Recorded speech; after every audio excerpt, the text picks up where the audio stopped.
কি বন্ধুরা কেমন আছো? কয়দিন আগে যে পঞ্চপ্রদীপ খান বানাইছিলাম সেটাকে আজকে রং কইরা তোমাকে দেখামু। বেশি কথা না কয়ে চলো শুরু করা যাক। প্রথমে আমি কপার রং খান নিয়ে পুরো প্রদীপটারে রং কইরা নিমু।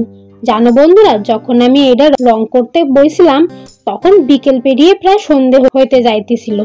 খুব মশাও কামড়াচ্ছিল, কিন্তু কি করব বলো, অনেকদিন ধরে এটা করব করে করাই হচ্ছিল না। আর সময় করে বইয়া পড়লাম, যাই হয়ে যাক না কেন আজ এইটা শেষ করেই ছাড়ুম। পুরো ভিডিও খান দেখার পর তোমরাই কমেন্ট করে কইও তো তোমাকে এটা কেমন লাগছে।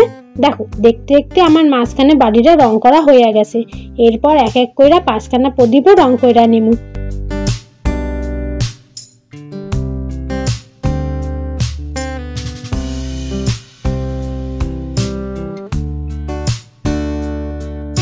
দেখো, প্রদীপের সামনের অংশ রং করা হয়ে গেছে, এবার পেছনের দিকটাও রং কইরা নিমু।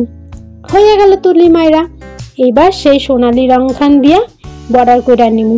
প্রদীপের ধারগুলোরে যেভাবে ডিজাইনগুলো করছিলাম সেই ডিজাইনগুলোরে সোনালি রং দিয়া নিমু।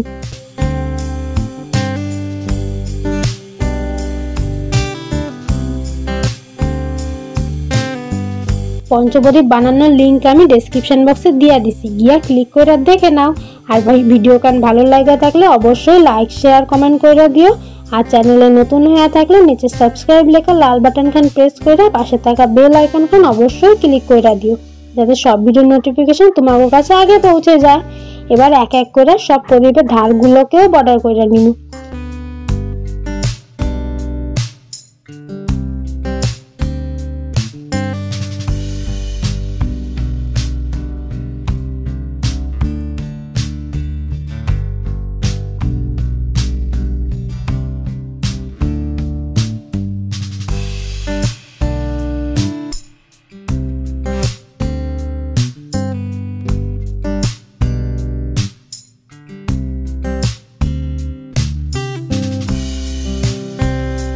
সব প্রদীপগুলোরে বর্ডার দেওয়ার পর বাটিটার মাঝখানে এখন সুন্দর গোল করলেই হয়ে যাইব।